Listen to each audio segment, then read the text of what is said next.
going to talk a little bit about implicit memory and tell you a little bit about what I mean by that. So when we talk about memory, use the word memory, usually what we're thinking about is what's called explicit memory.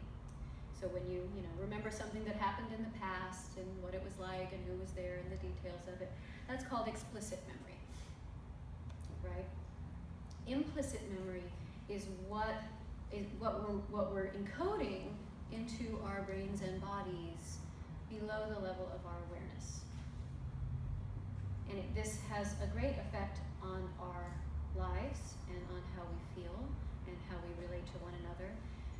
But it's happening for the vast majority of it below the level that we're aware of. And I heard some research recently about this that kind of, so every second, our brains and bodies and everything are encoding 11 million bits of information, which by that I don't mean like information, but colors and signs and sensations and things that we're noticing in our bodies, things that we're noticing out here, how emotions, all kinds of things that would be considered kind of those bits of information. 11 million bits per second of implicit memory.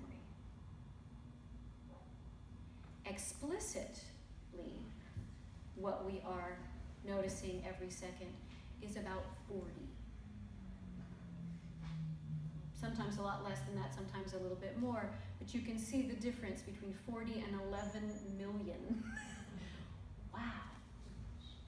So you can see that this is really a big part of our life that's happening all the time, and we're taking this in, and it stays with us.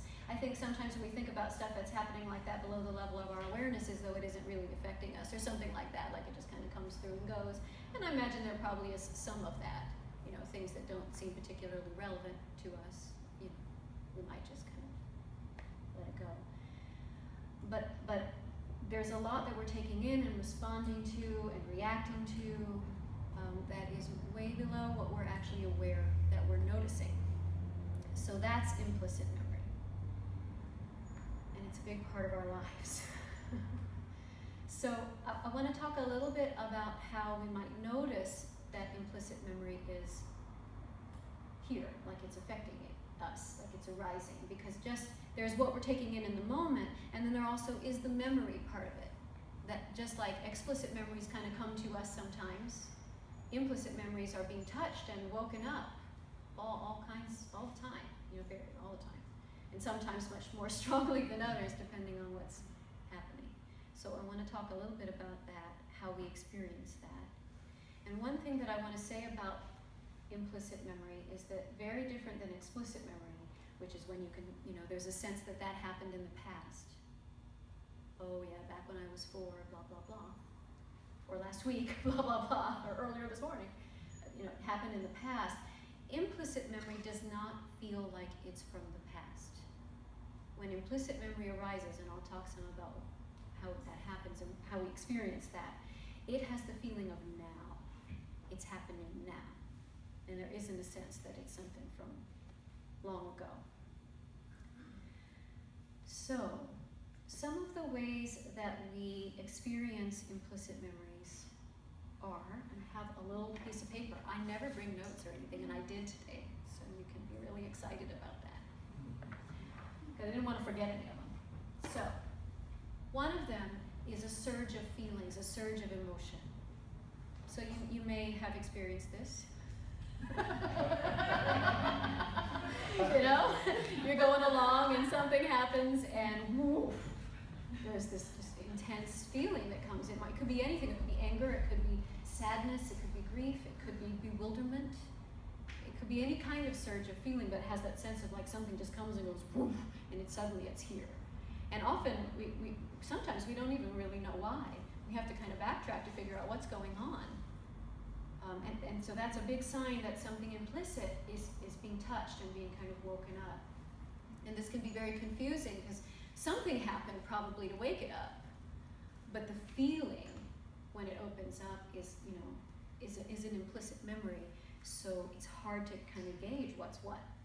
with what's actually happening now, and with what's, I think this is a protective thing, like our system is on alert for things that remind, especially when it's implicit memories that are traumatic of some variety, right? So surge of feeling or surge of emotion.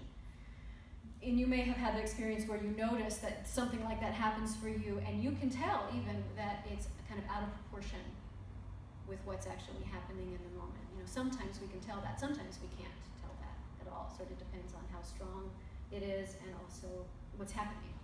And sometimes it's not out of proportion.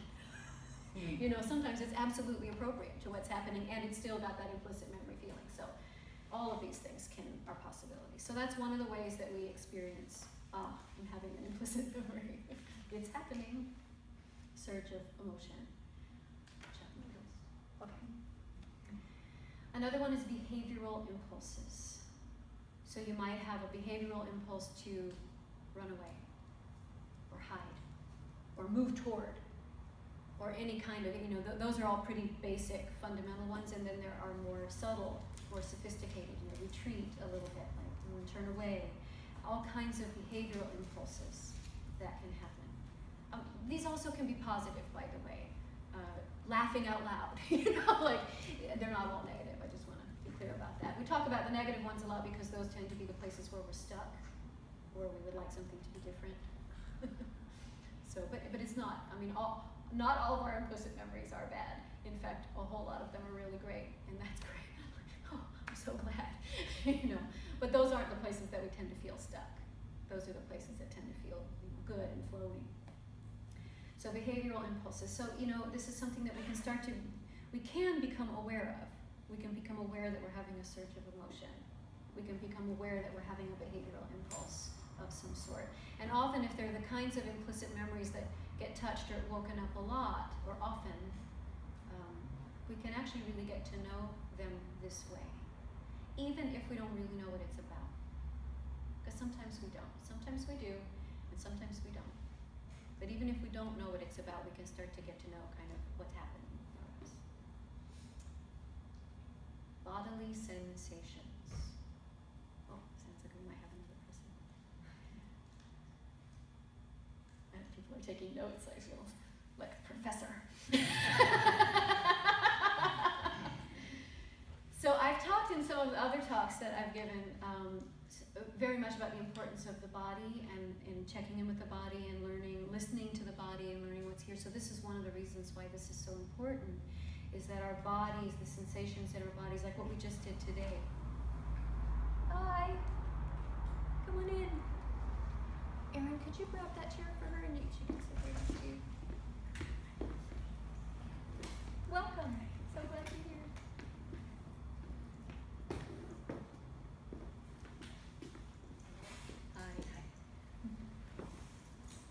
Talking about implicit memory. So what was I saying? Bodily sensations is a way that we can know, get in touch with an implicit memory is happening. So again, I'm talking about the sort of negative ones. They're not the only ones, but often we feel things like a tightness in our throat, or our muscles might respond implicitly.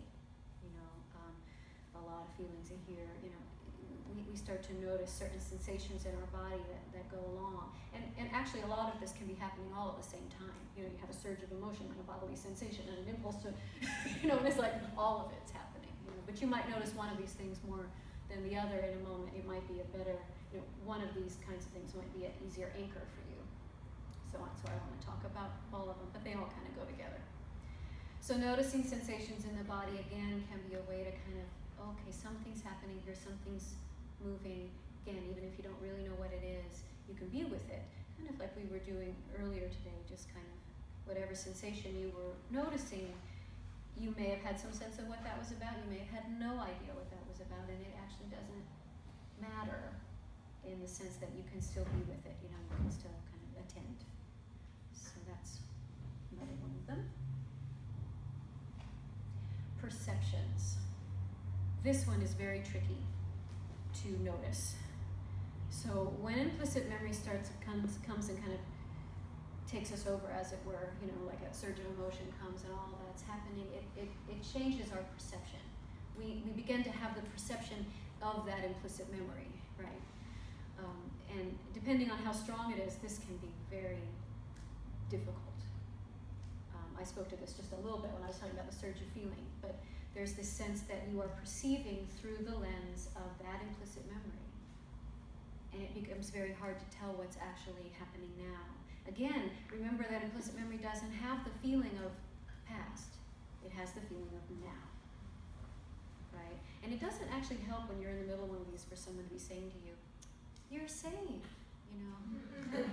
It's not happening now. It can, but very often it isn't very helpful. What tends to be more helpful is someone being present with you, with just what you're feeling. Because as I've talked about in some of the other talks, what seems to help these things heal and integrate is that sense that somebody's with you. And that's usually why these kinds of implicit memories become what's called embedded trauma, meaning that they get isolated away, hidden away, and then we kind of protect ourselves from going there. Right? So, I'm jumping ahead of what I meant to say, but it feels important to constantly be talking about how we can heal this. Not just how it is, but how it can heal and how it can change. So having someone be with you just with what you're feeling is usually the thing that is most helpful, most soothing. And that's kind of a good thing to keep in mind. Let's say if you're with someone else who's having something like this go on, a loved one or your child or whoever it may be, that if you could have the sense that rather than trying to change them or fix them or calm them down even, that if you could be with them, that tends to be the most soothing. Although it may not look like a soothing experience at first. So I'll talk a little bit more about that later, getting ahead of myself. And the last one I want to talk about is sensory fragments. This is, sometimes it's something that kind of comes, like, I don't know, this works both ways. One, sensory fragments could be something that awakens an implicit memory, like a smell. For me, the smell of a hospital.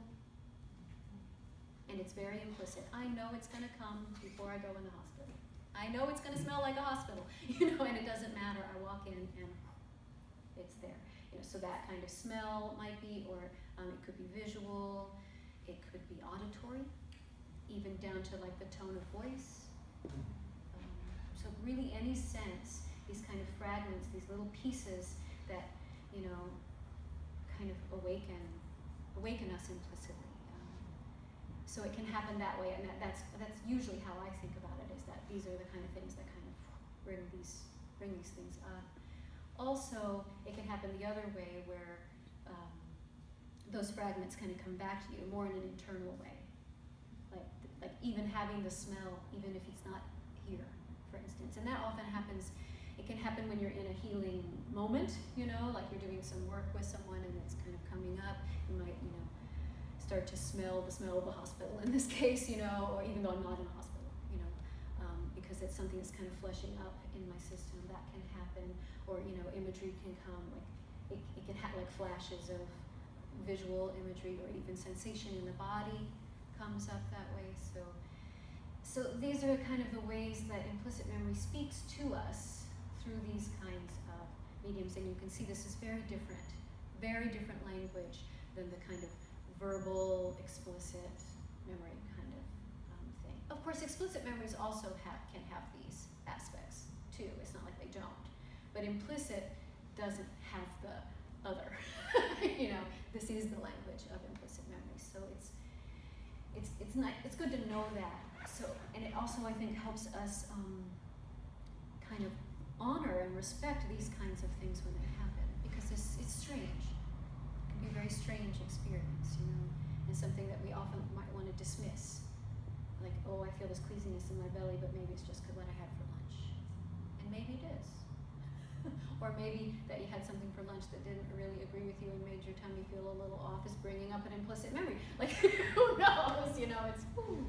But if we can start to attend and kind of have some respect for this way that our body communicates our experience to us, it can really open up a lot of opportunities for